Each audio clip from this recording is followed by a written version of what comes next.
I understand from my own contacts that the Prime Minister Netanyahu thanked you for your support of Israel and your personal leadership on anti-Semitism.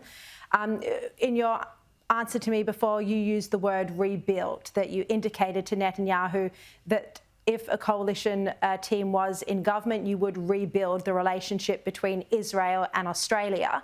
Was there therefore an element of concern from Netanyahu and his security team with the various foreign policy positions and public criticisms that have been taken by the Albanese government, particularly in the wake of October 7? Well, Sharri, I've certainly expressed publicly and privately my view in relation to the level of anti-Semitism and the lack of leadership that the Prime Minister has demonstrated.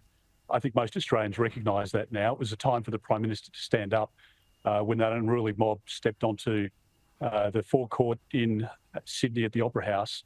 He didn't, and it's allowed a level of anti-Semitism to rise in our country that's provided a level of really distress, I've got to say, within the Jewish community, as you well know.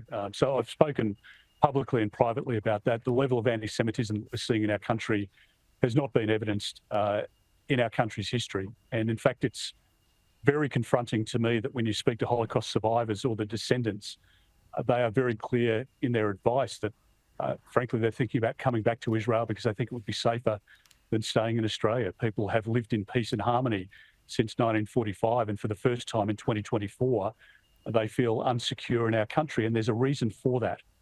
So my job is to make sure that we build our equities and to make sure that we re-establish relationships where they've been damaged. I'm not going to go into the private conversations, obviously, but I've been publicly critical of both Penny Wong, our Foreign Minister, and also of the Prime Minister.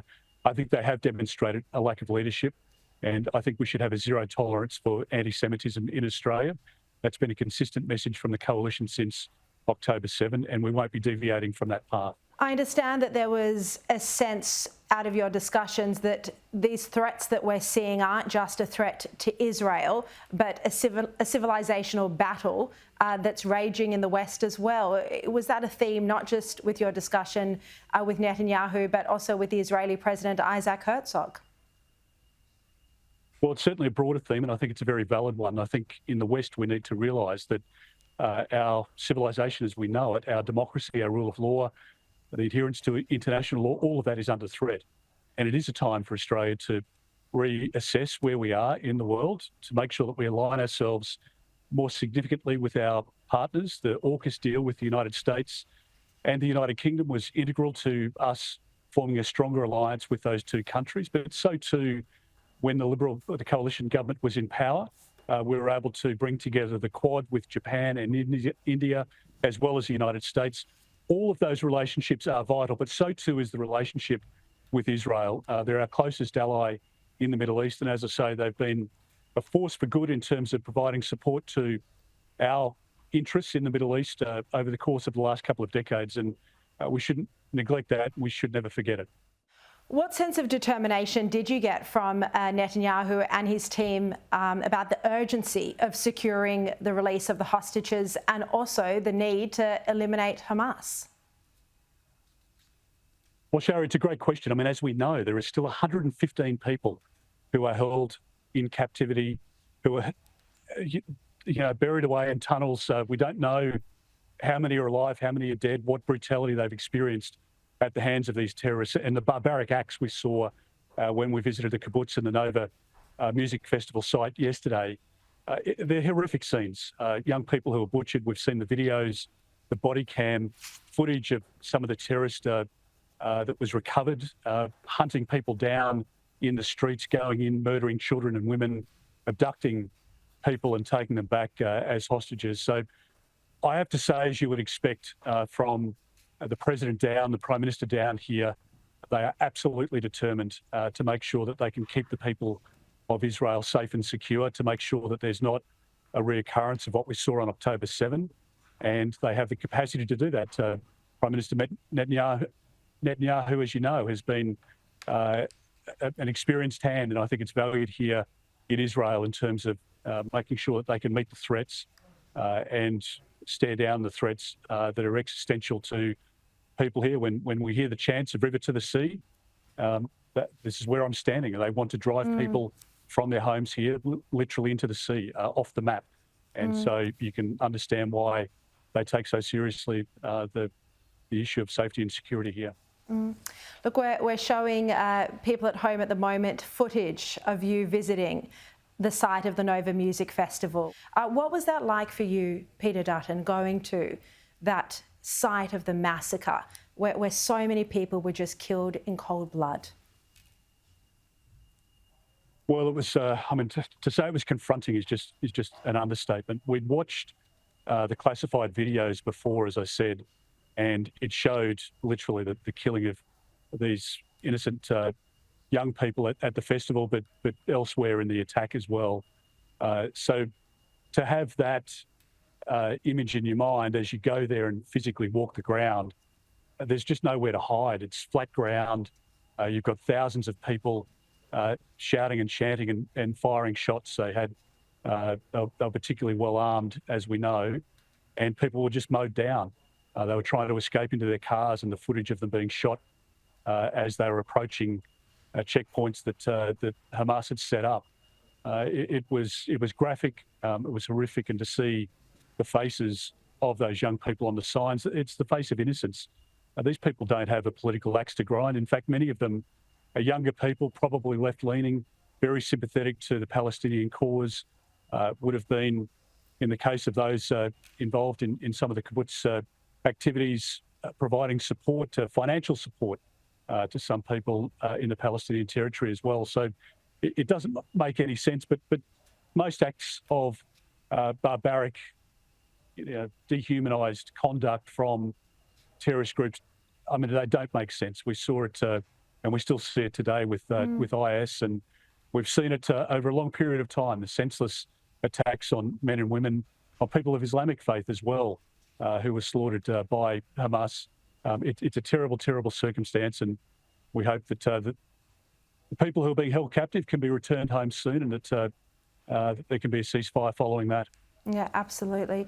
I understand you also had quite emotional and moving meetings with both hostage families and even a hostage, an elderly person who was taken captive by Hamas, and then a father who had 4 members of his family who were being held hostage.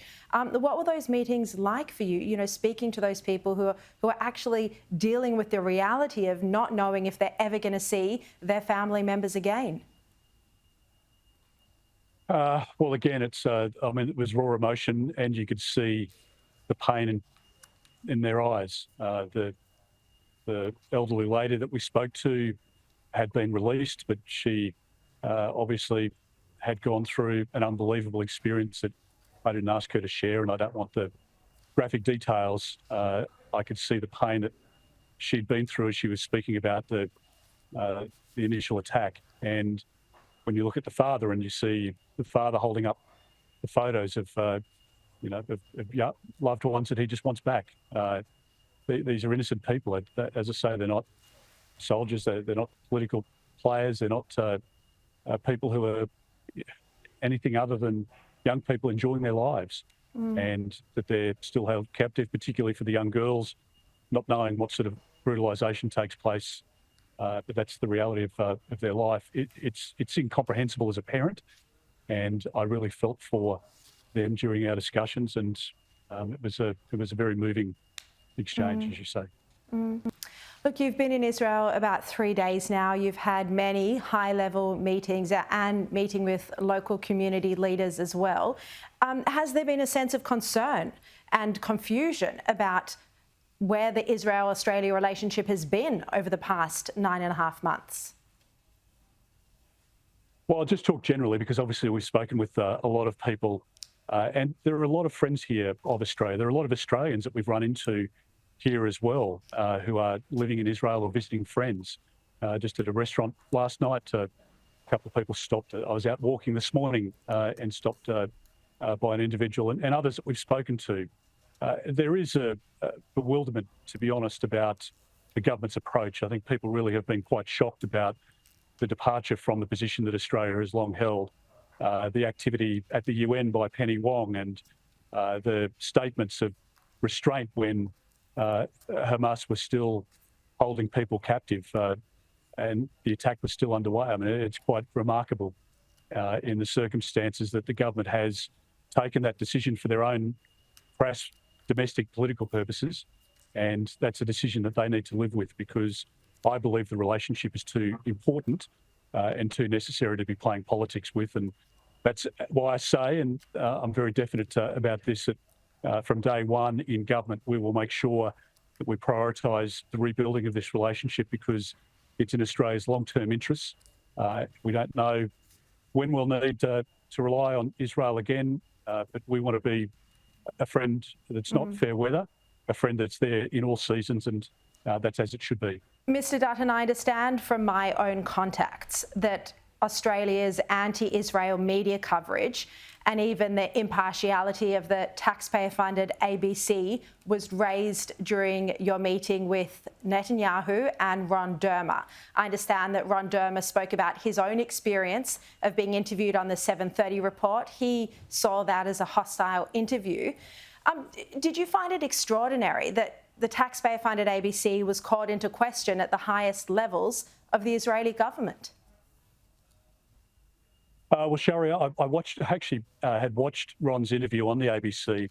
I found it quite astounding, and I think the ABC needs to have a recheck. I think Kim Williams really needs to show some backbone and stand up to people like Laura Tingle and others who have hijacked the ABC. This is taxpayers' money, and it needs to be objective in its reporting.